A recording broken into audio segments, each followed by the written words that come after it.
Nota do IPA. Texto para discussão 2380. Tributação do capital no Brasil e no mundo. Sérgio Ulfgobet. Sinopse.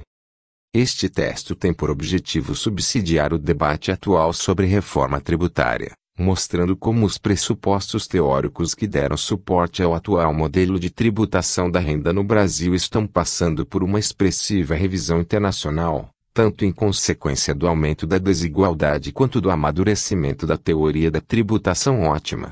Essa revisão indica que tanto a progressividade quanto a tributação da renda do capital podem ser compatibilizadas num arcabouço neoclássico que busca equilibrar a busca de equidade e eficiência econômica.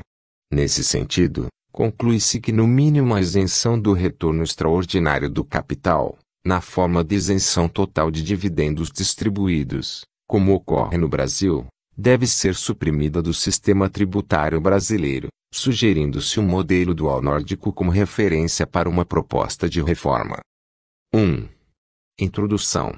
A repercussão internacional da obra de Thomas Piketty e o surpreendente grau de concentração de renda revelado pelos dados das declarações de imposto de renda à pessoa física, IRPF, no Brasil, muito maior do que o previamente estimado por pesquisas domiciliares, como demonstrado por Medeiros, Souza e Castro, 2015, Morgan, 2017, entre outros, reabriu no país um debate hibernado, em torno de um tema interditado na agenda governamental: qual o grau adequado de progressividade do imposto de renda e como devem ser tributados os lucros e demais rendas do capital. O modelo brasileiro, baseado em uma progressividade de baixo grau e restrita às rendas do trabalho e na eliminação da tributação de lucros ao nível das pessoas físicas, foi concebido na década de 1990 sob influência de propostas inovadoras e radicais como flat tax e as deduções relativas ao rendimento normal do capital próprio discutidas por acadêmicos e policymakers dos Estados Unidos e da Europa. Essas propostas tinham por objetivo resolver problemas concretos, como a falta de isonomia no tratamento das diferentes rendas do capital e os efeitos disso sobre as decisões de investimento das firmas, mas também traduziam um certo clamor teórico e ideológico por menor oneração do capital e dos mais ricos, baseados na suposta ineficiência econômica da tributação sobre esta elite.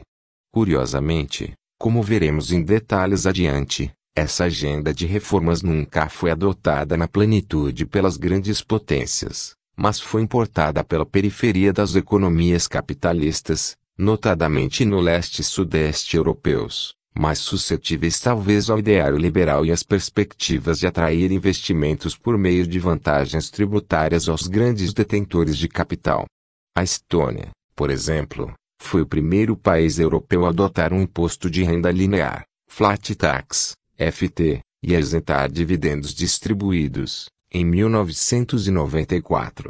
No mesmo ano, a Croácia implantou um sistema por meio do qual o rendimento normal do capital, mensurado pela imputação de uma taxa de juros sobre o capital próprio, também passou a estar isento de imposto, Allowance for Corporate Equity, ACE. O Brasil acompanhou essa vanguarda ao introduzir, a partir de 1º de janeiro de 1996, a isenção dos lucros distribuídos e, simultaneamente, um dispositivo que ficou conhecido como Juros sobre Capital Próprio, JSCP, a versão brasileira do ACE. Antes disso, na década de 1980, o país já havia reduzido a alíquota máxima do imposto de renda e submetido os dividendos à tributação exclusiva na fonte com uma alíquota linear de 15%, em um formato que poderíamos comparar, imperfeitamente, ao modelo dual nórdico, Dual Income Tax, DIT, assim denominado por distinguir o tratamento tributário das rendas do trabalho e do capital. O foco dessa onda de mudanças, como salientado, era basicamente desonerar o capital, incentivar a capitalização das empresas e os investimentos e reduzir as distorções provocadas pelo modelo clássico de tributação, como a oneração da parcela da renda do capital que apenas repõe a inflação e o incentivo às empresas se financiarem via endividamento, pois assim poderiam abater os juros pagos da base de cálculo do imposto de renda. Os eventuais impactos negativos da menor progressividade e menor tributação do capital sobre a distribuição de renda, ou não existiriam, segundo a tese do Trickle-Down, ou deveriam ser compensados por meio de transferências de renda aos mais pobres. Em síntese, segundo a visão dominante nos anos 1990, a política tributária deveria se cimer de objetivos distributivos porque isso seria ineficiente do ponto de vista econômico. O gasto público, por sua vez, seria o instrumento adequado por meio do qual o governo poderia interferir na distribuição de renda, principalmente se bem focalizados, ou seja, direcionados aos realmente pobres. Assim, a autoridade fiscal deveria se preocupar em ampliar a neutralidade do sistema tributário, garantindo as condições mediante as quais a economia proporcionaria o máximo de arrecadação para atender aos objetivos alocativos e distributivos do governo.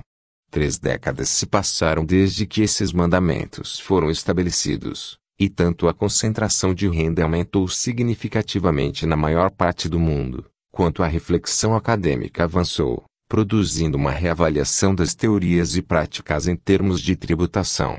Alguns novos desenvolvimentos da teoria da tributação ótima, por exemplo, têm questionado a espinha dorsal dos modelos e teoremas que se popularizaram no mainstream acadêmico e que deram sustentação às proposições de menor progressividade tributária e menor tributação das rendas do capital. 2. Tanto economistas da nova geração, como Piketty e Emmanuel Saez, quanto da velha guarda, como Peter Diamond, têm se dedicado a demonstrar, por meio de um arcabouço estritamente neoclássico, mas baseado em hipóteses e pressupostos mais realistas, que uma política tributária ótima, no sentido de maximizar o bem-estar social, pode passar por um desenho no qual não só haja espaço para progressividade tributária e a tributação do capital, como em doses superiores à que temos na atualidade. Pode-se discordar ou não desses modelos, apontar falhas ou lacunas, mas o debate está novamente aberto e produzindo reposicionamentos significativos. Por seu turno, o enfraquecimento de crenças e a insolubilidade de algumas controvérsias teóricas contribuíram para o surgimento de uma abordagem mais pragmática no seio do mainstream, voltada ao desenho de medidas tributárias economicamente eficientes, politicamente factíveis e socialmente aceitáveis. Ou seja, mesmo na ausência de consensos sobre questões importantes, especialistas e policymakers buscam avançar em uma agenda de reformas na tributação para o século XXI, como demonstra o movimento de revisão liderado no Reino Unido pelo economista e prêmio Nobel James Mirrlees et al., 2011. No Brasil, contudo, esse debate ainda é bastante incipiente. A ilusão de que a distribuição de renda melhorava substancialmente, com base em dados de uma parte da realidade, a das pesquisas domiciliares, aliado ao conservadorismo da nossa inteligente CIA tributária, sufocou a maior parte das tentativas de rediscutir o modelo de tributação das rendas e dos lucros. Na academia brasileira, da mesma forma, há pouquíssima reflexão e produção nessa área de conhecimento, o que criou um enorme distanciamento e alienação em relação ao debate teórico internacional. 3. A própria retomada do tema no Brasil continua muito focalizada nas distorções que nosso sistema de tributação induz, como a transfiguração da renda do trabalho em renda do capital, a chamada pejotização, que é um problema seríssimo, mas não é o único. A baixa tributação das altas rendas, sejam elas do trabalho ou do capital, contribui decisivamente para que o Brasil possua mais elevado índice de concentração de renda no topo da pirâmide entre todos os países com dados disponíveis. Gobet e Orair, 2017. A menos que não se entenda que esse seja um problema, é preciso pensar em quais instrumentos tributários poderiam ajudar a enfrentá-lo, pois as ações pelo lado do gasto são de pouca eficácia neste caso e principalmente num contexto de crise fiscal, no qual o governo tem limitadas possibilidades de ampliar os programas de transferência de renda. Nesse sentido, o objetivo deste texto é contribuir para que possamos repensar nosso modelo de tributação da renda e dos lucros com um duplo olhar, tanto para seus impactos sobre a eficiência, quanto sobre a equidade e o bem-estar social. A pergunta que se coloca é: podemos introduzir mudanças no sistema tributário que melhorem sua neutralidade, tenham os menores efeitos inibidores possíveis, ou até mesmo estimulem o crescimento econômico, reduzam a concentração de renda e sejam socialmente benéficas? Para ajudar a pensar em respostas, vamos recuperar a trajetória do pensamento econômico sobre a tributação, discutindo os principais avanços e polêmicas da teoria da tributação ótima, que conduz o debate no seio do mainstream. Por fim, antes de apresentar nossas conclusões e opiniões, vamos analisar as experiências concretas que já foram testadas no mundo e compará-las com o Brasil. 2. Dos clássicos à teoria da tributação ótima. O conflito entre equidade e eficiência. O princípio segundo o qual os indivíduos devem contribuir para o governo pagando impostos de acordo com sua capacidade contributiva tem longa data e era defendido como fundamental por alguns pensadores clássicos, como Adam Smith. 4. O modo como esse princípio é interpretado e, principalmente, o modo como os economistas entendem que ele deva ser aplicado, contudo, tem variado ao longo do tempo. 5. Para 1849, por exemplo, a premissa de que todos os indivíduos sejam tratados como iguais perante a lei exigiria que se impusesse um sacrifício igual a todos, o que poderia justificar a aplicação de um imposto proporcional e não progressivo.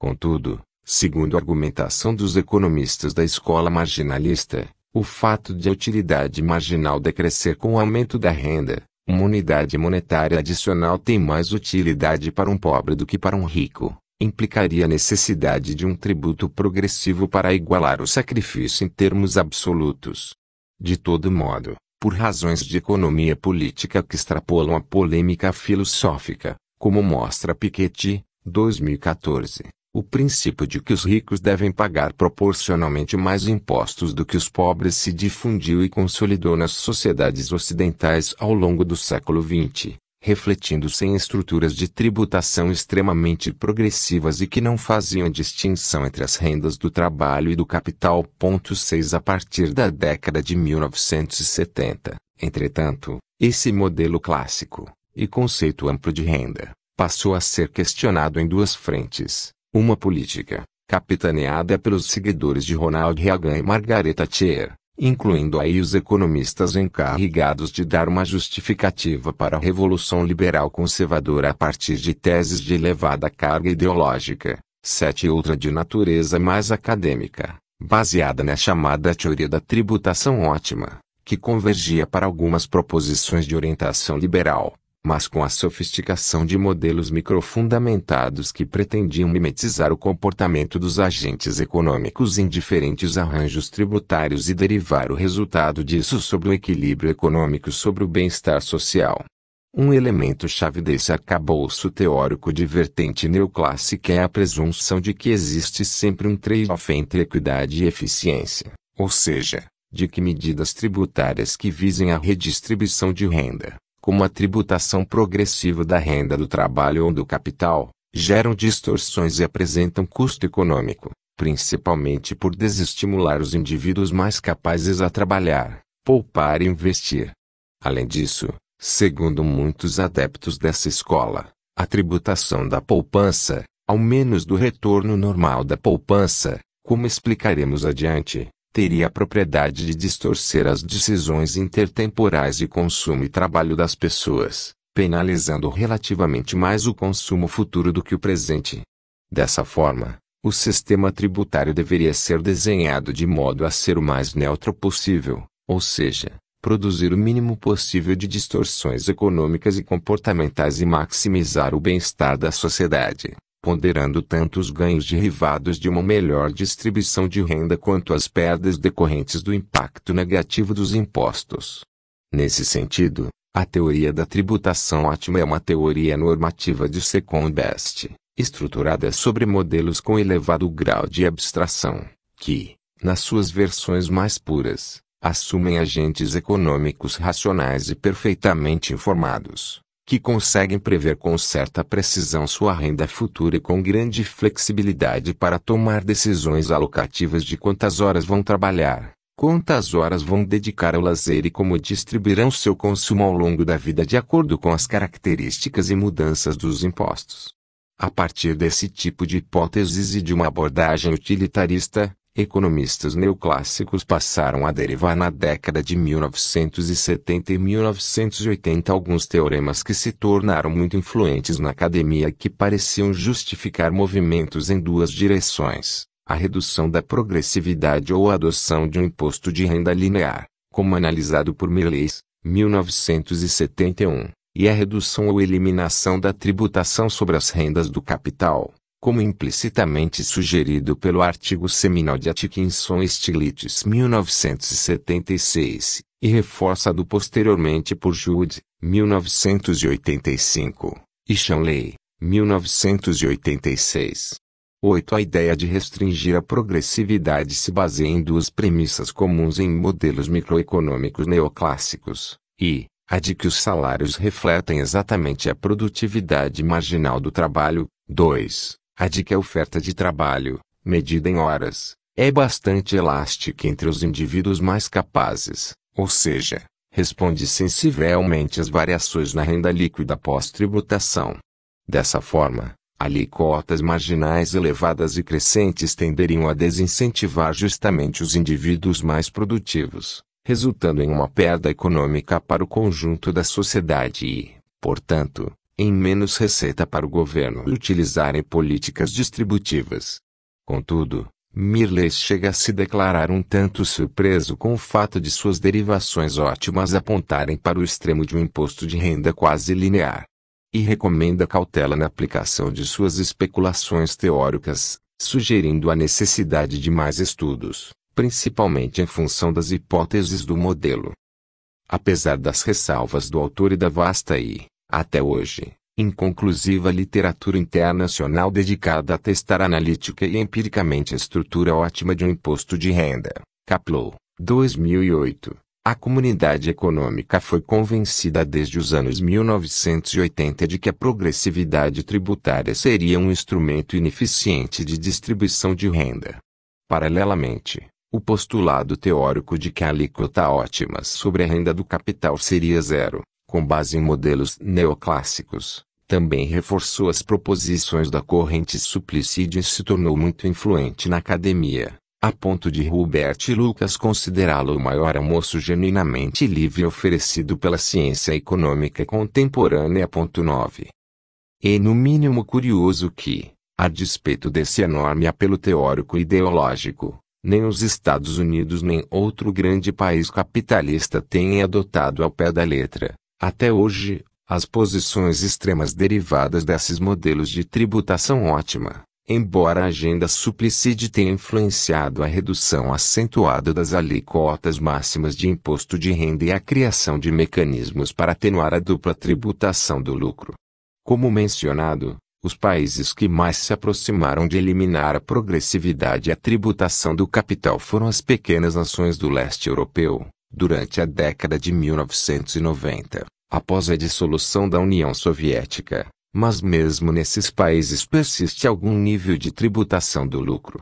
Essa distância entre a prescrição da teoria ótima e o aplicado na prática, segundo Kaplow, 2008, página 79, poderia se explicar pela economia política, pelas preferências do eleitor mediano em torno dos princípios da progressividade e justiça tributária. Contudo, como bem observa Schafrin, 1994, a percepção de justiça da opinião pública é volátil, imperfeitamente construída e suscetível à influência de ideologias e lobbies, de modo que parece difícil atribuir apenas as preferências do eleitor mediano à não adoção de determinadas fórmulas ótimas durante um período de tamanha hegemonia liberal conservadora, como foram os anos 1980 e 1990. 11. Talvez uma explicação alternativa mais simples e convincente seja a falta de robustez da modelagem teórica, sua falta de fundamentação no mundo real, conforme argumentam Piketty e Saez, 2012, dois economistas relativamente jovens que, ao lado de expoentes da velha geração, têm contribuído para um processo de autocrítica e aprimoramento da teoria da tributação ótima. O que o próprio Stiglitz tem reconhecido ao abordar o tema da tributação. Ao clarificar as condições nas quais não se deveria tributar o capital, disse ele a Bloomberg, isso ajuda a esclarecer as razões pelas quais se deve tributá-lo. COI, 2014. 12. O principal argumento para não tributar as rendas do capital, no sentido amplo, não apenas os lucros, do ponto de vista da teoria da tributação ótima, é evitar em última instância uma distorção intertemporal nas decisões sobre poupança, ou seja, sobre quanto consumir hoje ou no futuro, devido à redução no valor presente do consumo futuro produzida pelo imposto que incidiria na remuneração do capital. 13. Existem outros argumentos para não tributar a renda do capital exatamente como a renda do trabalho, ou para tratar a tributação do lucro na pessoa jurídica e na pessoa física de modo integrado. Mas o argumento para simplesmente não tributar a renda do capital decorre de seu efeito de desincentivo à poupança, como aliás argumentava Caldor, 1955, ao propor um imposto progressivo sobre o consumo, expenditure tax, em alternativa a um imposto sobre a renda. 14. No caso dos teoremas originais de tributação ótima, entretanto, apenas a renda do capital deveria ter alíquota zero. Mas as rendas do trabalho continuariam sendo tributadas, inclusive pelos fins distributivos da função de bem-estar social. Basicamente, a intuição por trás do modelo é a seguinte: uma vez que a renda original obtida dos salários é tributada, não haveria razão para tributar uma segunda vez o retorno da parcela poupada, pois isso repetindo criaria um incentivo para consumir mais renda no presente. Note-se que, embora sejam admitidas diferenças de renda e consumo entre os agentes econômicos, basicamente todos eles trabalham e poupam com o objetivo de obter renda para o consumo apenas, e em muitos desses modelos a existência de outras motivações para poupar de indivíduos que vivem de herança negligenciada. A falta de realismo nessas hipóteses é o núcleo da crítica que a proposição de não tributar a renda do capital passou a sofrer no interior da própria escola de tributação ótima, como mostra o seguinte comentário de Banks e Diamond, dois economistas do grupo reunido por James Millais para produzir um diagnóstico e uma proposta de reforma do sistema tributário inglês. De acordo com esses autores, existe uma correlação positiva entre a capacidade dos indivíduos obterem renda e sua propensão a suavizar o consumo ao longo da vida por meio de poupança, bem como sua habilidade de prever e lidar com as incertezas sobre a renda futura. Ou seja, os indivíduos mais capazes tenderiam a poupar mais do que o necessário por razões precaucionais e isso poderia resultar em menos trabalho no futuro. Nessas circunstâncias, a tributação da poupança passaria a ser um instrumento ótimo, tanto por atingir os indivíduos mais capazes e induzi-los a poupar menos hoje e evitar que trabalhem menos amanhã, como subsidiar, com menos impostos sobre a renda do trabalho, aqueles que não têm condições de suavizar o consumo, na presença de restrição à liquidez. A tributação do capital também cumpre um papel fundamental, segundo Piketty e Saez, 2012. Num mundo em que a riqueza é extremamente concentrada e no qual a desigualdade emerge de duas dimensões: as diferenças de renda do trabalho devido a diferentes capacidades e, principalmente, as diferenças de herança, sendo que os indivíduos que mais recebem herança nem sempre são aqueles que mais recebem salário.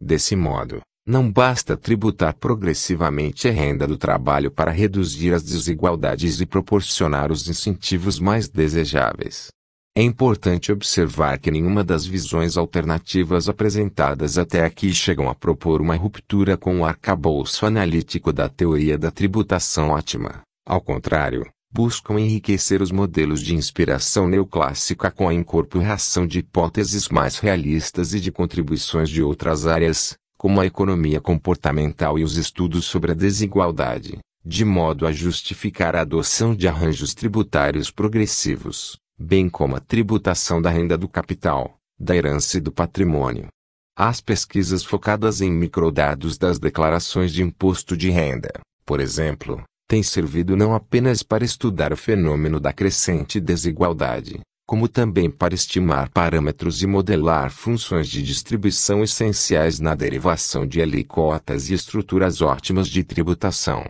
Diamond e Saez, 2011, demonstram, com base nesse tipo de enfoque, que a alíquota máxima de imposto de renda vigente nos Estados Unidos, de 42,5% na ocasião, seria ótima apenas sob a hipótese de uma elasticidade da oferta de trabalho extremamente elevada, igual a 0,9, muito maior do que tem sido estimado pela literatura empírica, mesmo quando consideradas as possibilidades de evasão, ou migração, entre indivíduos de altíssima renda.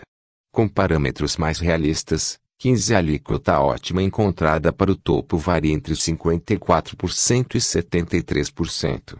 Ou seja, estes seriam os limites superiores, com ou sem evasão, a partir dos quais a imposição de alíquotas marginais mais altas passaria a produzir uma tal reação dos contribuintes, redução de oferta de trabalho e, ou evasão, que a receita obtida pelo governo passaria a cair, verificando-se o famoso efeito da curva de Laffer.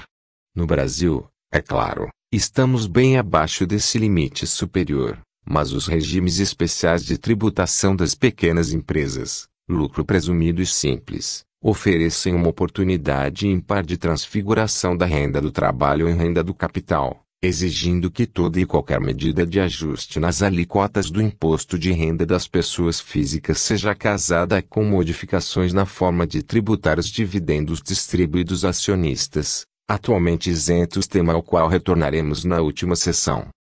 A existência de uma fronteira opaca entre as rendas do trabalho e as rendas do capital, pelo menos para aquela parte da população que trabalha de forma autônoma ou tem a possibilidade de escolher a forma como prestará serviço, como pessoa física ou jurídica, é uma das razões elencadas por Piketty, Saez e Zuckman, 2013, para não só tributar a renda do capital, como tributá-la conjuntamente com as rendas do trabalho, submetendo a soma de todas elas à escala progressiva de alíquotas, Comprehensive Income Tax, CIT, como ainda hoje ocorre em muitos países desenvolvidos. Em resumo, os autores defendem a rationale de um imposto de renda amplo e progressivo complementado por um imposto também progressivo sobre a riqueza, que seja cobrado anualmente, e finalmente por um imposto progressivo sobre a herança.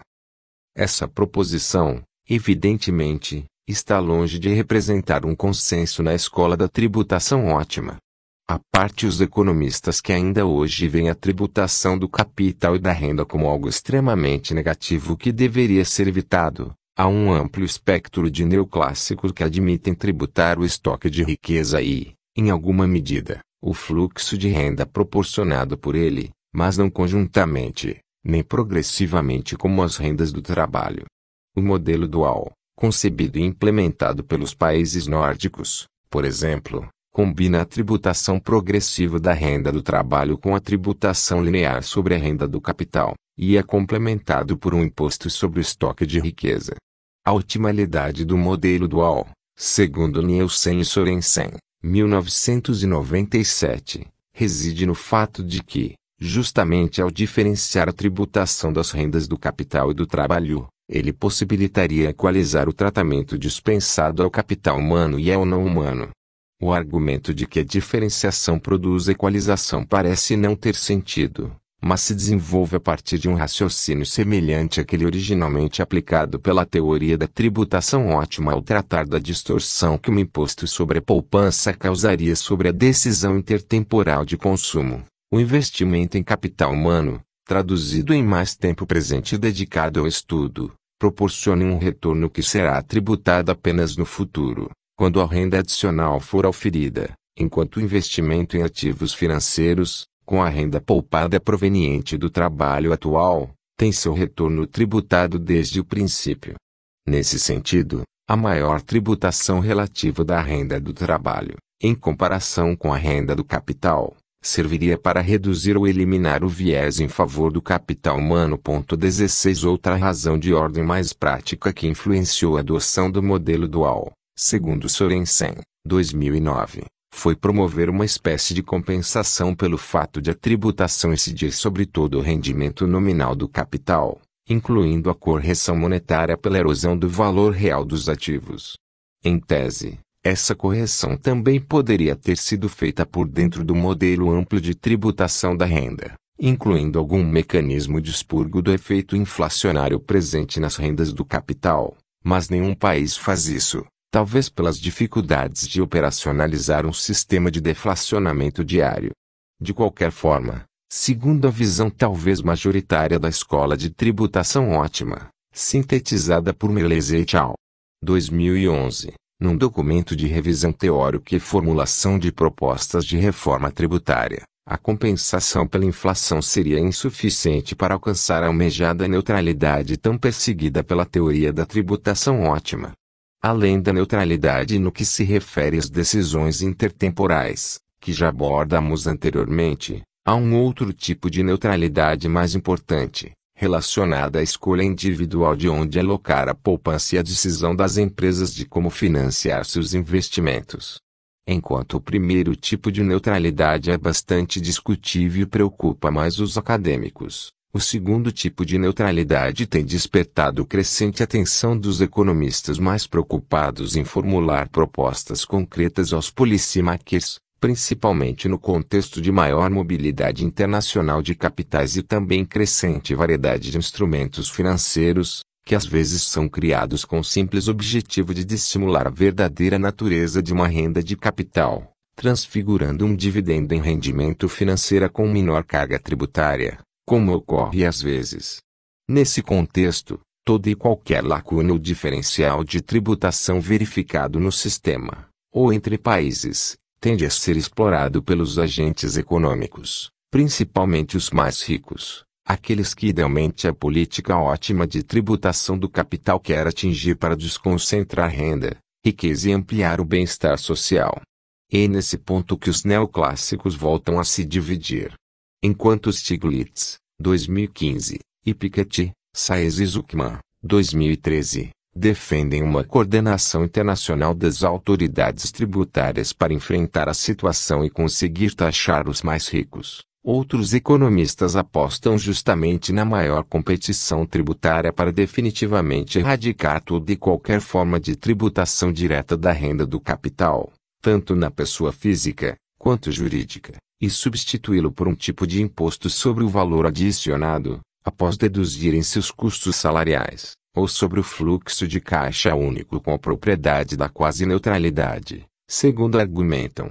A neutralidade existiria nesse caso porque um imposto que funcione na base do fluxo de caixa utiliza uma taxa de desconto, em geral igual à taxa normal de juros, que é utilizada para trazer a valor presente ou levar a valor futuro todas as entradas e saídas da conta da pessoa ou da empresa, de modo a não interferir nas decisões intertemporais e alocativas. No caso das empresas, por exemplo, um imposto sobre o fluxo de caixa elimina a vantagem hoje existente em financiar investimentos via empréstimos, pois o gasto com juros deixa de ser deduzido. Ao invés disso, a empresa deduz todos os investimentos, assim como registra o empréstimo recebido na receita.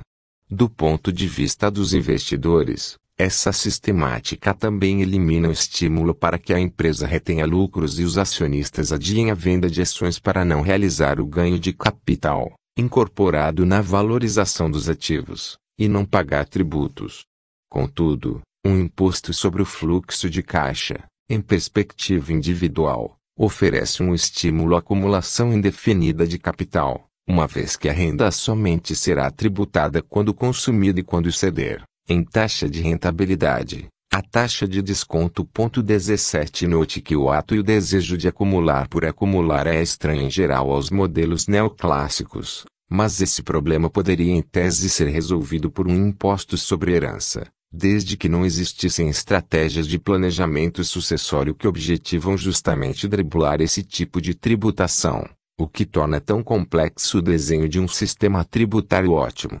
Além disso, diferente da concepção de Caldor, 1955, o novo expenditure tax neoclássico não é idealizado para ser progressivo, o que denota a crença predominante numa extrema de que impostos não são um bom instrumento de distribuição de renda. Independentemente dessas convicções, O fato é que a desigualdade e a concentração de renda cresceram sensivelmente nas últimas décadas, e a teoria da tributação ótima não poderia permanecer imune a esse choque de realidade, como reconhecem Mirrlees et al. 2011. Tensionado pelo teórico conflito entre equidade e eficiência e pelas visões antagônicas no seio do mainstream, a revisão de Mirrlees representa a busca de um ponto de equilíbrio, um acordo em torno de diretrizes para uma reforma do sistema tributário, útil não apenas para o Reino Unido, como para outros países. O documento, formulado por James Mirrlees com a colaboração de outros economistas britânicos do Instituto para Estudos Fiscais e precedido de estudos específicos realizados por especialistas, como é o caso do teste de Banks e Diamond, 2008, é a melhor e mais completa síntese do pensamento liberal contemporâneo sobre tributação e guia indispensável para qualquer discussão de qualidade sobre o tema. Retornando ao problema da neutralidade tributária, por exemplo, Mirrlees et al. 2011, propõe, como alternativa equivalente ao Expenditure Tax, um modelo de tributação da renda do capital que isente o rendimento normal do capital, tanto na pessoa jurídica quanto na física. Ou seja, sugere-se que apenas as rendas econômicas ou os rendimentos extraordinários, acima de uma taxa normal de juros, sejam tributados e que esse esquema seja complementado por um imposto sobre herança para atingir as rendas não acumuladas por esforço próprio.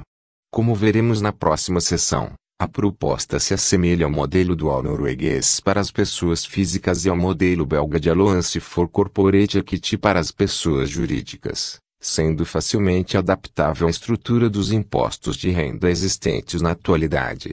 Em certa parte do capítulo 13, entretanto, a revisão admite que podem existir razões para também tributar parcialmente o rendimento normal do capital, talvez em deferência ao Peter Diamond, que defende essa ideia e colaborou ativamente com James Mirrlees no início de suas pesquisas sobre a tributação ótima. 18 Lembremos que os estudos de economia comportamental referidos anteriormente têm mostrado, com base em evidências da psicologia experimental, que os indivíduos com maior habilidade cognitiva têm maior paciência e que isso se traduz em maior propensão a poupar. Dessa forma, o nível de poupança seria um indicador complementar da habilidade de obter renda, ou capacidade contributiva potencial, justificando-se sua tributação do ponto de vista ótimo, mesmo que às custas de uma eventual distorção contra o consumo futuro. 19 Por sua vez, a tributação de parte do rendimento normal da poupança também é justificada em função da necessidade de não desestimular o investimento em capital humano.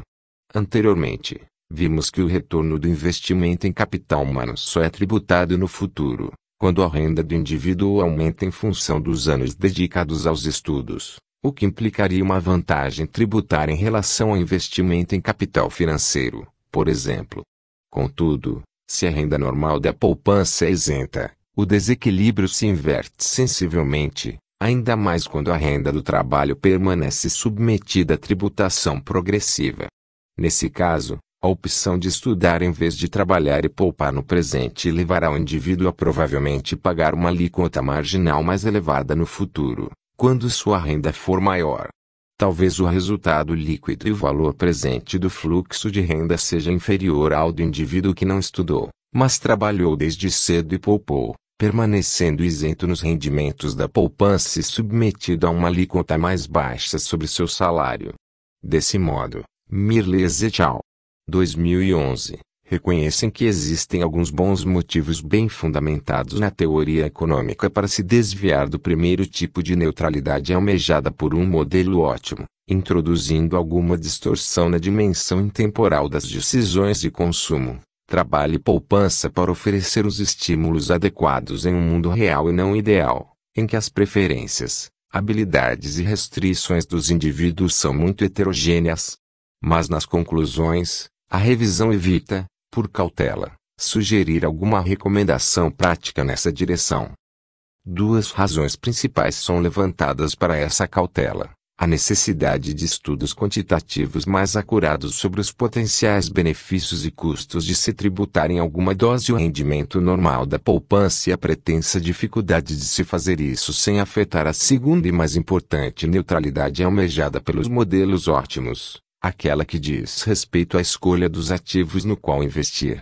De fato, como veremos na seção seguinte, a necessidade de equalizar o tratamento tributário dispensado às várias alternativas de investimento, reduzindo não só a eventual vantagem de aplicar o capital em títulos públicos como o da empresa de se endividar para abater os juros do lucro tributável, é um dos grandes desafios que os modelos tradicionais de tributação da renda têm enfrentado, mas isso não implica necessariamente adotar o princípio de isenção do rendimento normal. Existem diferentes visões sobre qual o melhor caminho seguir, inclusive entre os adeptos da teoria neoclássica, e os países mais desenvolvidos têm preferido até hoje enfrentar os problemas advindos da crescente mobilidade e opacidade do capital com mudanças marginais em seus sistemas de tributação, mudanças mais de dosagem do que de conceito. Nos últimos 10 anos, por exemplo, a maioria dos países da Organização para a Cooperação e o Desenvolvimento Econômico, OCDE, reduziu a tributação do lucro nas empresas e aumentou a tributação dos dividendos distribuídos a acionistas, mas o modelo de tributação da renda e dos lucros permaneceu basicamente o mesmo.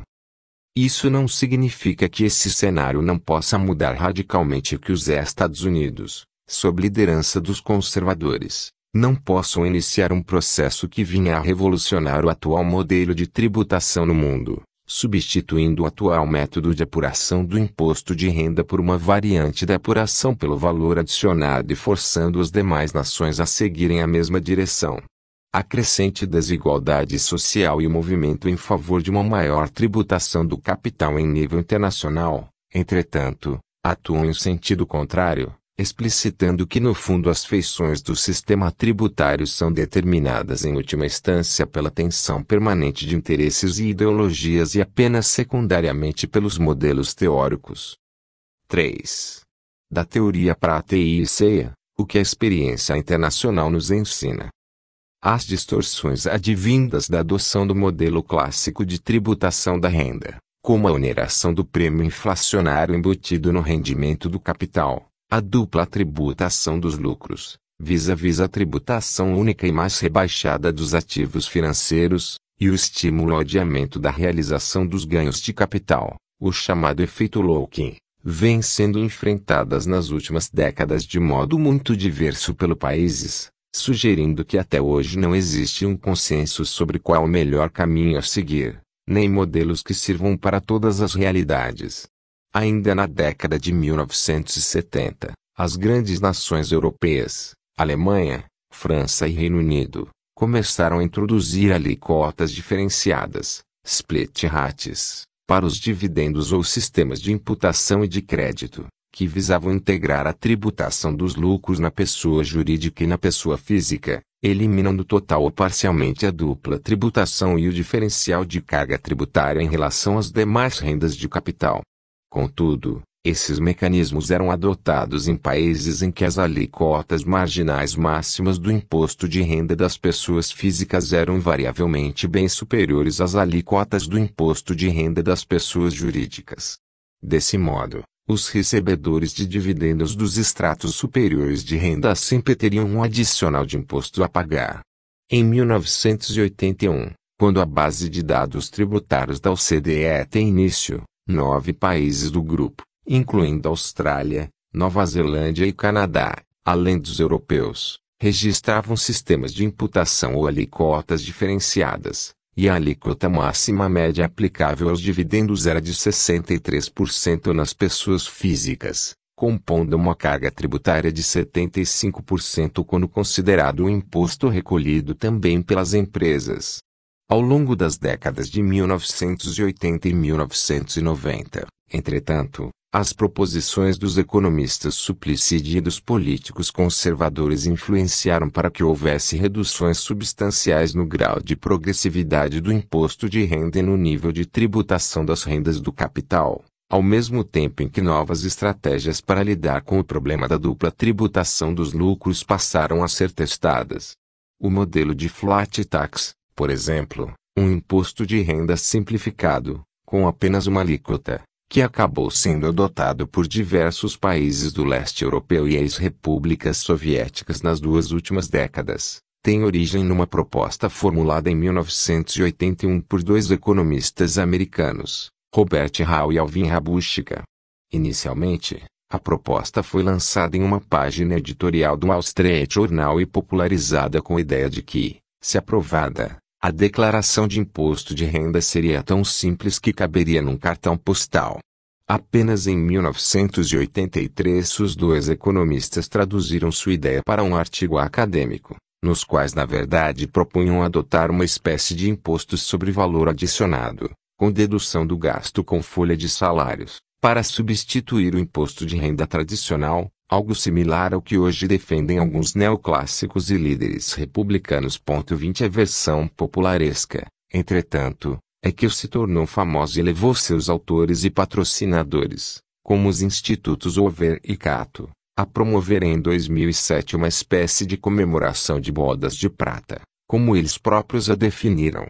Na publicação comemorativa, Rabushka, 2007, rememora com entusiasmo como a ideia de flat tax teria influenciado a reforma tributária de 1986 da administração Reagan, na qual um sistema de múltiplas alíquotas, com uma máxima de 50%, foi substituído por outro de duas alíquotas, 15% e 28%, e lamenta os retrocessos posteriores nos governos Bush e Clinton.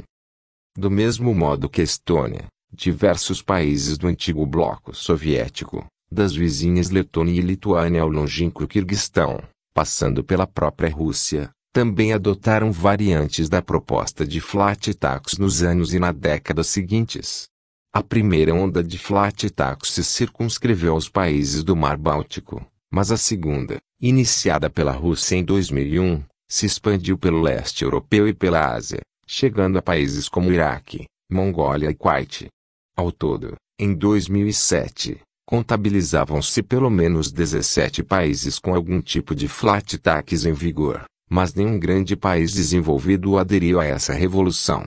21 O movimento maciço de países que gravitaram em torno da União Soviética em direção a um modelo tributário que não faz distinção do nível de renda é interpretado por alguns economistas libertários, Mitchell, 2007, p.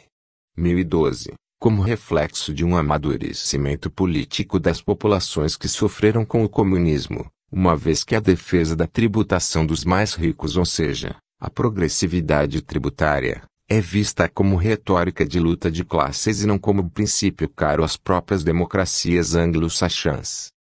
É claro que o componente ideológico não pode ser desprezado, mas os economistas do Fundo Monetário Internacional, FMI, oferecem uma explicação mais pragmática e convincente para essa onda de flat tax. Tratar-se-ia de uma estratégia dos novos governos desses novos países capitalistas de sinalizar uma mudança de regime por meio de uma agenda de reformas pró-mercado.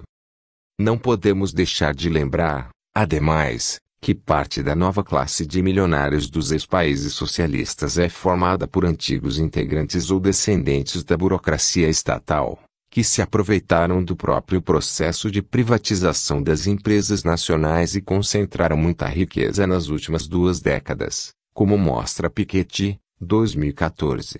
Desse modo, é natural que as reformas no sistema de tributação tenham também sido influenciadas pelos interesses dessa elite empresarial e política. O próprio estudo mencionado do FMI avalia que o entusiasmo gerado pelo flat tax se deve mais ao fato de as reformas terem implicado redução da carga tributária para os mais ricos do que pelo aspecto da uniformização de alíquotas ou dos seus atributos quanto à neutralidade. As reais motivações por trás da flat tax ficam evidentes, por exemplo, nas críticas que os economistas do Instituto Cato fazem às tentativas da OCDE e da Comissão Europeia de impor limites à competição tributária.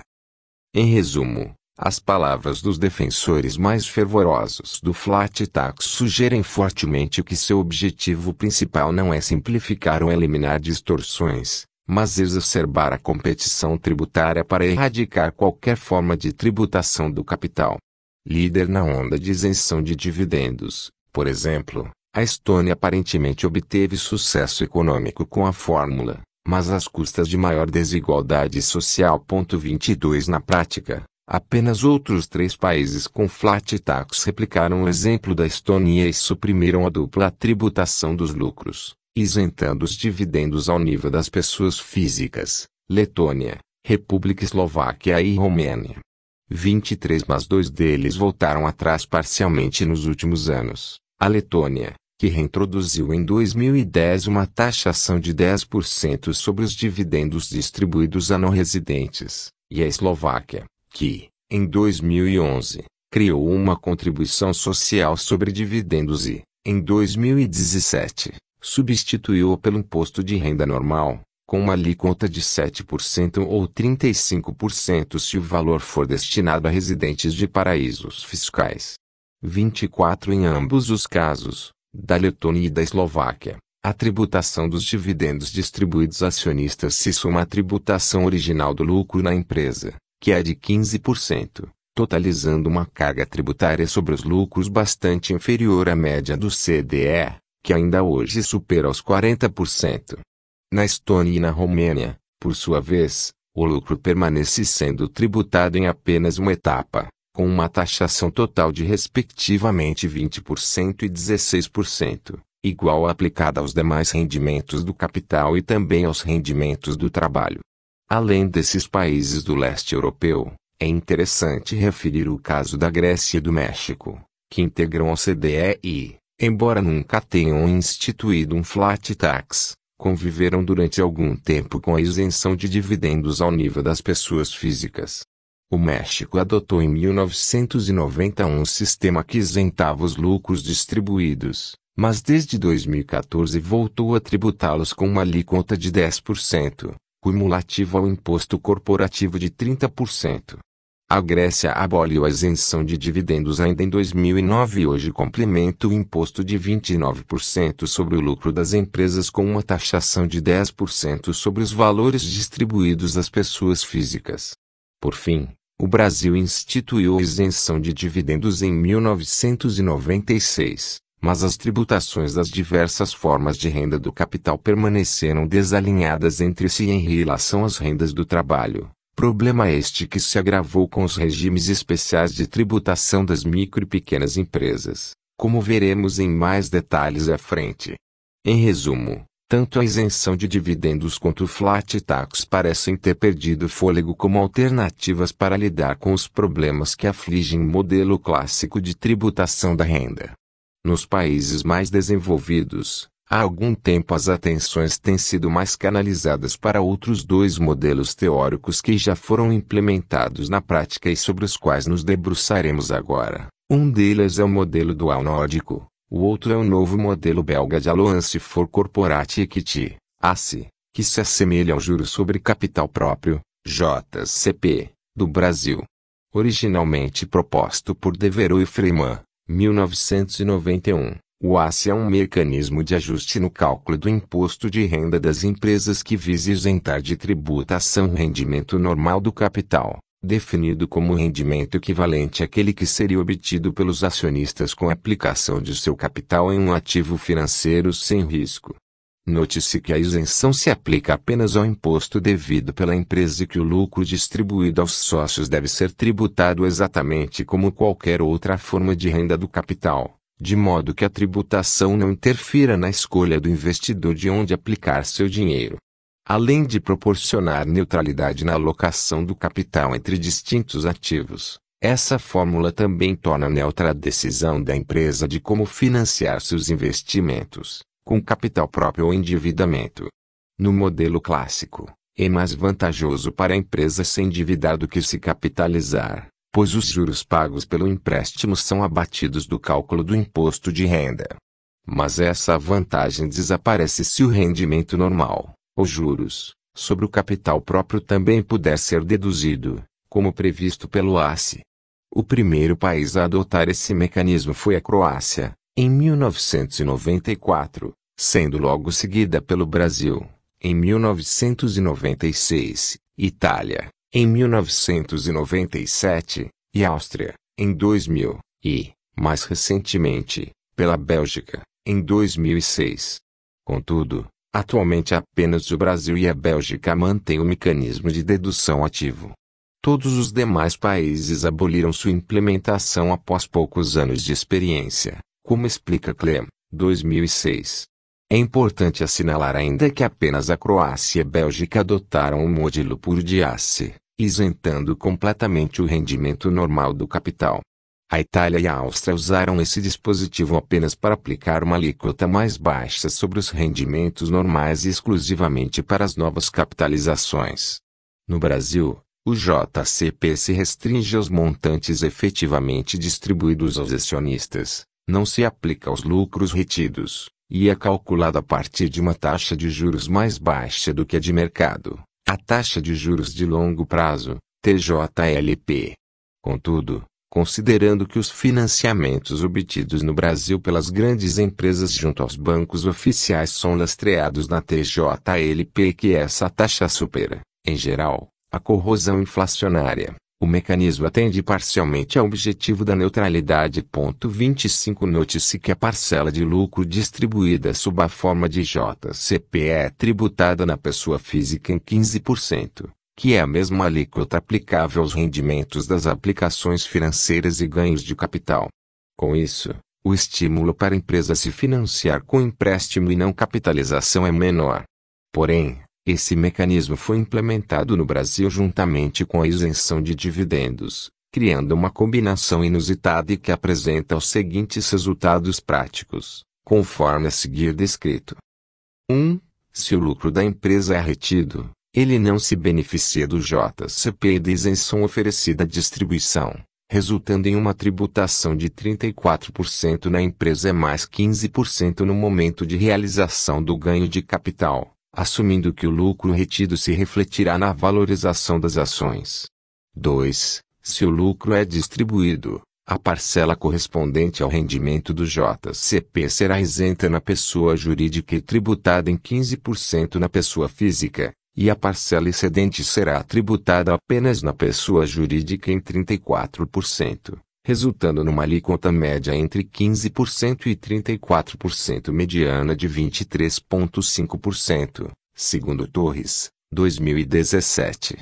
3. Se a empresa estiver enquadrada no regime de lucro presumido, por sua vez, a tributação efetiva será na maioria das vezes inferior aos 15% porque as alíquotas do imposto de renda são aplicadas sobre um percentual presumido do faturamento que teoricamente equivaleria ao lucro, mas na prática fica comumente bem abaixo do lucro verdadeiro. No setor de serviços, por exemplo, a alíquota efetiva é de 7,68% sobre o faturamento. Ou seja, o modelo de tributação dos lucros do Brasil não é neutro em relação às decisões da empresa de como financiar seus investimentos, por capitalização e empréstimo de um lado ou retenção de lucros por outro. Há um claro viés contra a retenção de lucros e a favor da capitalização. Além disso, esse modelo estimula a chamada pejotização, ou seja, a transfiguração de renda do trabalho em renda do capital, em função do diferencial de carga tributária. Com todos os custos tributários e não tributários embutidos no negócio, um profissional liberal que preste serviço como pessoa jurídica, no simples ou lucro presumido, geralmente paga uma alíquota efetiva inferior àquela que estaria submetido como pessoa física, até 27,5%, segundo tabela progressiva do IRPF. Alguns conglomerados empresariais também fazem uso desses regimes especiais para pagar menos imposto de renda, organizando suas coligadas de tal forma que as receitas sejam transferidas para aquelas enquadradas no lucro presumido e os custos para as que estão no lucro real. Sem falar nas modalidades de aplicação financeira, como os fundos e as letras de crédito imobiliários, que estão isentos de pagamento de qualquer imposto, enquanto outras rendas do capital semelhantes, aluguéis, também se submetem ao IRPF progressivo. Trata-se, portanto, de um sistema de tributação da renda desalinhado, gerador de distorções nas decisões dos agentes econômicos, e que, além disso, possibilita que os muito ricos, que vivem de renda do capital e têm maior acesso às técnicas de planejamento tributário e sucessório, sejam tributadas, em média, bem abaixo dos padrões internacionais vigentes nas economias desenvolvidas, que varia de 40% a 60%. Fato este que contribui para a acentuada concentração de renda e riqueza no topo da pirâmide social brasileira, como demonstrado por estudos como Morgan, 2017, e Gobet e Orair, 2017. Diante disso, é oportuno refletir se as experiências e os paradigmas nos quais o sistema tributário brasileiro se baseia são os mais adequados ou se, alternativamente, não dever-se-ia mirar outras tendências mais influentes entre as nações mais desenvolvidas do mundo. Entre essas tendências, destaca-se o modelo dual de tributação da renda, que foi introduzido entre os anos 1980 e 1990 nos países nórdicos e consiste basicamente em submeter todas as rendas do capital a uma alíquota flat reduzida, enquanto mantém as rendas do trabalho sendo tributadas progressivamente. A principal justificativa para isso, como visto, é oferecer uma compensação pelo fato de o rendimento do capital ser tributado em valor nominal e não real, descontando a inflação, e de o lucro, em particular, já ter sido tributado ao nível da empresa. No modelo dual puro, a alíquota sobre a renda do capital deve ser alinhada à alíquota da primeira faixa do imposto sobre a renda do trabalho e, somada com a alíquota incidente sobre o lucro da empresa, deve se aproximar da alíquota máxima da tabela progressiva das pessoas físicas. Em geral, é assim que os países nórdicos fazem tabela 1, fixando a alíquota sobre as rendas do capital, PIT, no mesmo patamar que a alíquota do imposto corporativo, CIT, para integrar mais facilmente a tributação da pessoa jurídica com a da pessoa física. Contudo, nem todos os países nórdicos adotaram sistemas de integração, concedendo aos acionistas crédito pelo imposto já pago pelas empresas, como é o caso da Suécia, que até hoje tributa duplamente lucro, na pessoa jurídica e na física. A única diferença é que, ao adotar o modelo dual, a Suécia passou a tributar os dividendos distribuídos com uma alíquota flat e não mais progressivamente, como, aliás, era o que ocorria no Brasil até 1995, o que por si só já proporcionou um alívio tributário em comparação ao passado. A Noruega, por sua vez, que introduziu o sistema dual em 1992, foi o país nórdico que desde o princípio garantiu um tratamento mais favorável para os dividendos, fixando as alíquotas sobre as rendas do capital e sobre a renda corporativa em 28% cada e adotando um mecanismo de completa imputação, ou compensação, do imposto pago pela empresa.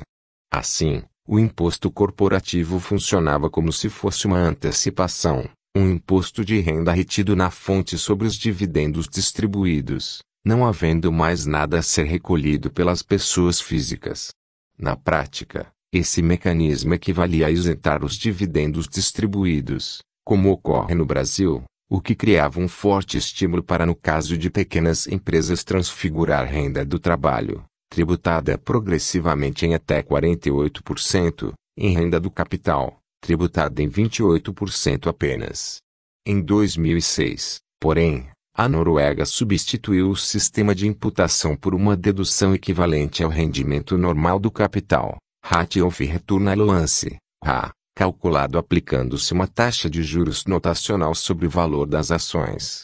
Desse modo, os dividendos, e os ganhos de capital, continuariam isentos somente na medida em que não ultrapassassem esse limite. Acima dele, o lucro voltaria a ser duplamente tributado. Esse método de dividir o lucro entre a parcela normal e a excedente também resolveu ou amenizou o problema da transfiguração de renda do trabalho em renda do capital nas pequenas empresas. A parcela normal passou a ser tratada como remuneração do capital do proprietário, o acionista, e permanece sendo tributada apenas na empresa em 28%, enquanto a parcela excedente é considerada remuneração pelo seu trabalho e ficará sujeita a uma alíquota adicional de 28% calibrada para, quando somada aos 28% também recolhidos pela empresa, coincidir com a alíquota máxima do imposto de renda aplicável às rendas do trabalho, 28% mais 28% x, 28%, igual a 48,1%. Assim, boa parte do estímulo para transfigurar renda do trabalho em renda do capital desaparece. A Finlândia inicialmente também adotou um mecanismo de compensação completa do imposto sobre o lucro recolhido pela empresa no momento de calcular o imposto de renda pessoal, equivalente a uma isenção de dividendos distribuídos, mas em 2005 substituiu esse sistema por um método ARC, teoricamente mais simples que o norueguês. 70% dos lucros voltaram a ser tributados uma segunda vez na pessoa física e 30% permaneceram isentos. Na prática, a regra dos 70% x 30%, substituída em 2015 por 85% x 15%, para definir quanto dos dividendos distribuídos serão isentos e quantos serão tributados na pessoa física equivale a uma alíquota sobre os dividendos menor do que aplicada sobre as demais rendas do capital, 85% x 30% igual 25,5%, para compensar o fato de o lucro já ter sido tributando na empresa em 20%. Em média, a carga tributária sobre os lucros chega a aproximadamente 40%. 20% mais 25,5% x, 20%, igual a 40,4%, patamar que tem sido mantido estável desde 2005, embora com mudanças importantes de composição, uma vez que a Finlândia e outros países têm reduzido a alíquota do imposto corporativo, CIT, e aumentado a alíquota efetiva do imposto de renda pessoal, PIT, sobre os dividendos distribuídos. É importante observar, porém, que essa regra mais simples de tributação dos lucros vale apenas para empresas com cotas, nas quais não há um problema sério com a transfiguração da renda do trabalho em renda do capital. Nas pequenas empresas, sem cotas, a Finlândia adota uma versão mais complicada, que também faz uso de uma taxa de retorno, a exemplo da Noruega, para definir o que é renda do capital e quanto dela é isenta ou não. Tabela 2. Todo lucro que represente uma rentabilidade inferior a 8% ao ano, AA, é considerado renda do capital, e 75% dela estará isenta do imposto sobre dividendos, 30%, desde que não ultrapasse os 150 mil anuais, o que equivale a uma alíquota média de 7,5% sobre esse montante. Acima dos 150 mil anuais e abaixo da rentabilidade de 8%, os dividendos são tributados com uma alíquota sobre a renda do capital mais elevada, de 34%, aplicada apenas sobre a parcela de 85%, o que equivale a uma alíquota média de 28,9%. Por fim, a parcela do lucro que eventualmente supere os 8% de rentabilidade anual é também dividida em duas partes. 25% é isenta, da mesma forma que os 150 mil do lucro normal, e 75% é tributado como se fosse renda do trabalho, ou seja, sujeita a alíquotas progressivas de até 54% maior, portanto, do que os 34% aplicáveis às rendas do capital. Na prática, essas múltiplas partições da renda e a faixa de isenção transformam o imposto de renda sobre os dividendos das pequenas empresas em um imposto progressivo e não mais flat, como originalmente concebido. Mas essa progressividade é justificada porque parte do dividendo é, na verdade, renda do trabalho ou lucro extraordinário, em cujo caso não há por que adotar um tratamento especial, como a isenção parcial ou total. A Dinamarca, por sinal, é o país nórdico que desde o início manteve um maior grau de progressividade na tributação dos dividendos distribuídos, flexibilizando a estrutura flat do modelo dual. Embora a proposta original do governo dinamarquês, em 1985, fosse introduzir uma alíquota única reduzida para as rendas do capital, A reforma aprovada pelo Congresso para vigorar em 1987 manteve a progressividade, mas com alíquotas máximas menores do que as aplicáveis às rendas do trabalho, que na época chegavam a 68%. Posteriormente, a Dinamarca adotou duas alíquotas para a tributação das rendas do capital, uma mais baixa, atualmente em 27%, e outra mais alta, de 42%.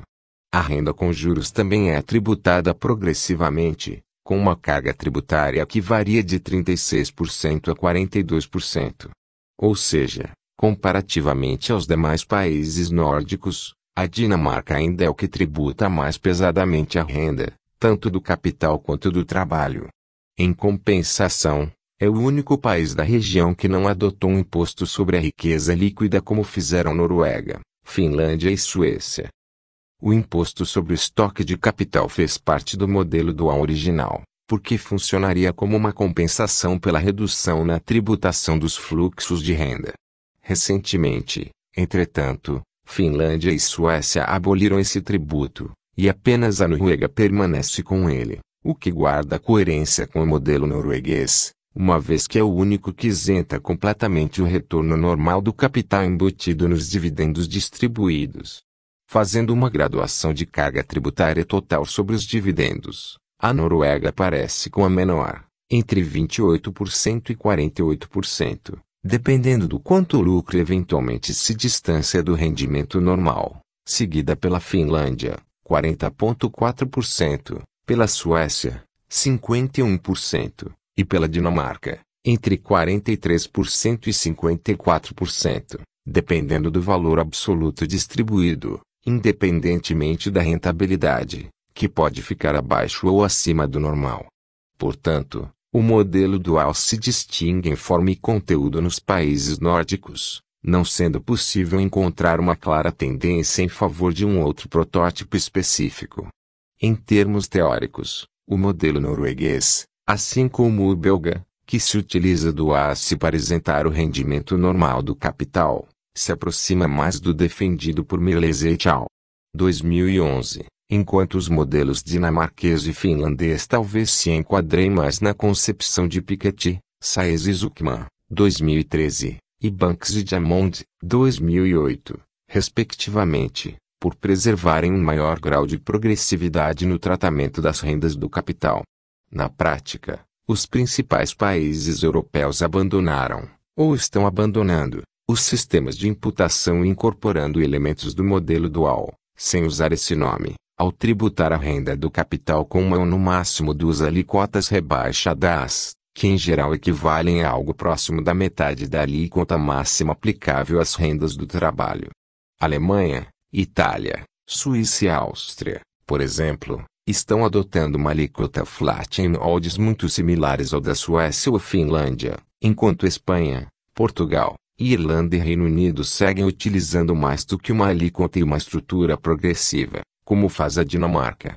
Em média, esses países europeus impõem uma tributação sobre os lucros, quando consideramos também o imposto pago pelas empresas, ao redor de 45%, que é também hoje a alíquota máxima da tabela progressiva do imposto de renda da maioria.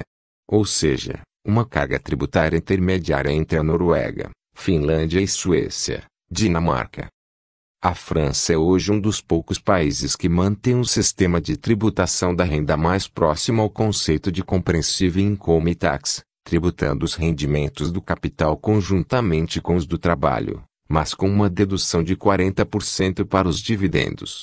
Austrália, Canadá e Nova Zelândia também continuam utilizando esse modelo amplo, mas como método de imputação completo ou quase completo, no qual o imposto sobre o lucro da empresa vira crédito para a pessoa física na hora de calcular seu imposto de renda, resultando em uma carga tributária total similar à incidente sobre a renda do trabalho, em torno de 50%, exceto Nova Zelândia, em que é de 33%. Diferenças à parte, os dados da OCDE indicam uma tendência recente dos países reduzirem a tributação do lucro na empresa, ao mesmo tempo em que ampliam a tributação efetiva dos dividendos distribuídos, de modo a manter a carga tributária mais ou menos estável. Isso tem ocorrido tanto entre os nórdicos, quanto entre os do leste europeu e os da Europa Ocidental e parece ser, antes de mais nada, uma decorrência da competição tributária, já que o imposto corporativo estimula a realocação territorial das corporações, enquanto o imposto sobre dividendos geralmente só afeta os residentes. Dos 34 países da OCDE, metade fez um movimento nessa direção entre 2008 e 2015. Aparentemente, essa mudança pode parecer neutra, uma troca de 6 por meia dúzia, mas uma análise mais acurada mostra que não. Em primeiro lugar porque, como acabamos de salientar, um acionista estrangeiro pode ser afetado pela alíquota sobre o lucro da empresa, mas em geral não é atingido pela tributação sobre pessoas físicas fora do seu domicílio. Em segundo lugar, porque a tributação das pessoas físicas, diferente das pessoas jurídicas, pode ser progressiva, desde que o país não adote uma alíquota totalmente flat. Em terceiro lugar, porque a incidência do imposto sobre o lucro da empresa pode ser transferida para os trabalhadores da empresa ou para os consumidores, diferente do imposto sobre os dividendos distribuídos, que é totalmente pessoal. Altschuler, Toder, 2010. Qual o impacto dessa mudança sobre a distribuição de renda? O primeiro fator pode afetar simultaneamente a dimensão internacional e doméstica da distribuição de renda, uma vez que pode envolver menos tributos pagos por estrangeiros e mais por residentes do país, mas tende a ser neutro se todos os países agirem do mesmo modo. O segundo fator reduzirá a desigualdade se a tributação da renda do capital for progressiva, enquanto o terceiro fator também terá algum impacto sobre a desigualdade se assumirmos que ao menos uma parte da incidência tributária será transferida dos trabalhadores, consumidores para os acionistas. 26 Além desse impacto distributivo positivo, a mudança no mix no estágio de tributação do lucro eventualmente pode contribuir para o crescimento econômico, principalmente se estimular as empresas a reterem mais lucro para reinvestir. 27 Essa é uma hipótese raramente considerada em modelos neoclássicos, que almejam a neutralidade e em geral tendem a propugnar políticas de estímulo à distribuição de lucros imaginando que isso retroalimentará a capitalização das empresas. No mundo real, parte considerável dos dividendos transferidos para a conta dos acionistas nunca retorna ao circuito da produção, sendo acumuladas sob a forma de outros ativos financeiros ou híbridos. Nesse contexto, a literatura empírica tanto Johansson et al. 2008, quanto Altschuler e Toder, 2010, parece validar uma reforma no desenho da tributação da renda e dos lucros que passe por menos impostos sobre as empresas e mais sobre as pessoas, de acordo com seu nível de renda. Movimentos desse tipo contrário, por sinal, do que o Brasil fez nos últimos 20 anos podem contribuir para melhorar simultaneamente a eficiência econômica e a distribuição de renda, desafiando o clássico trade-off da teoria ótima. 4. Considerações finais. Vivemos um momento de reflexão e, em certa medida, revisão das teorias e dos modelos de tributação da renda e dos lucros adotados nas últimas décadas em diferentes partes do mundo. Do ponto de vista teórico, como vimos, hoje existem dúvidas e divergências consideráveis no seio do próprio mainstream sobre o que seria ótimo em matéria de tributação. Muitos economistas neoclássicos têm criticado o irrealismo dos fundamentos por trás de enunciados que outrora foram muito populares nos círculos acadêmicos, como de que a progressividade e a tributação do capital seriam ineficientes do ponto de vista econômico e do bem-estar social. Nas palavras de Banks e Diamond, 2008, o debate na atualidade não é se a renda do capital deve ou não ser tributada, mas como deve ser. Enquanto um grupo talvez majoritário, representado pela revisão de Mirrlees, defende a ideia de isentar o rendimento normal do capital para reduzir as distorções sobre as decisões de investimento, mas reconhece que podem existir outras boas razões para tributá-lo parcialmente. A geração de Piketty e Saez, e também Stiglitz, tem defendido a necessidade de alcançar as altíssimas rendas, o que só pode ser feito com a oneração do capital e de forma progressiva, tanto por razões distributivas quanto por questão de eficiência. já que a natureza da concentração de riqueza atual compromete a própria meritocracia. Ambos os lados levantam questões pertinentes para o debate, que devem ser avaliadas sem preconceitos ideológicos. Por seu turno, a experiência internacional tem revelado distintas estratégias nacionais para enfrentar os problemas derivados do modelo clássico de tributação da renda,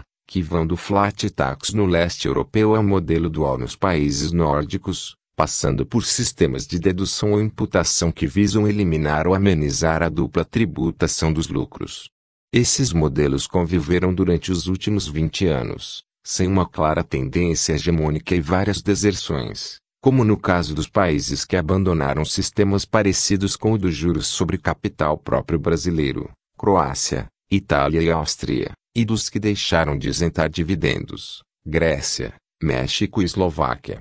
Mais recentemente, entretanto, duas tendências dos países mais desenvolvidos merecem destaque. Uma é a incorporação de elementos do modelo dual, com tributação linear ou quase linear da renda do capital, e outra é a redução das alíquotas incidentes sobre o lucro das empresas e compensação com maior tributação das rendas de capital das pessoas físicas.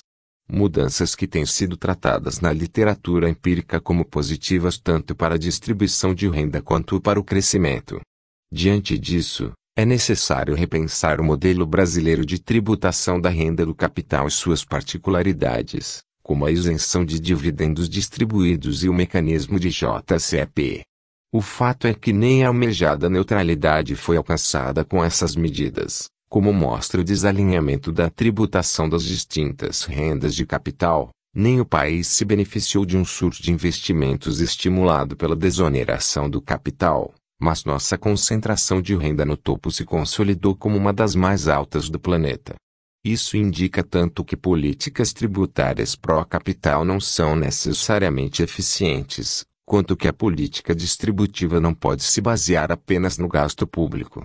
No contexto de acentuada concentração de renda verificado no país, uma reforma tributária que amplie a progressividade, alcançando as altas rendas do capital, poderia ter impactos positivos para o desenvolvimento econômico. Segundo os novos modelos de tributação ótima, ver Stiglitz, 2017, por exemplo, e contribuir para um ajuste fiscal mais equilibrado, que não tenha tantos efeitos multiplicadores negativos, como é o caso de medidas que reduzam o gasto público social e promovam contração de investimento público.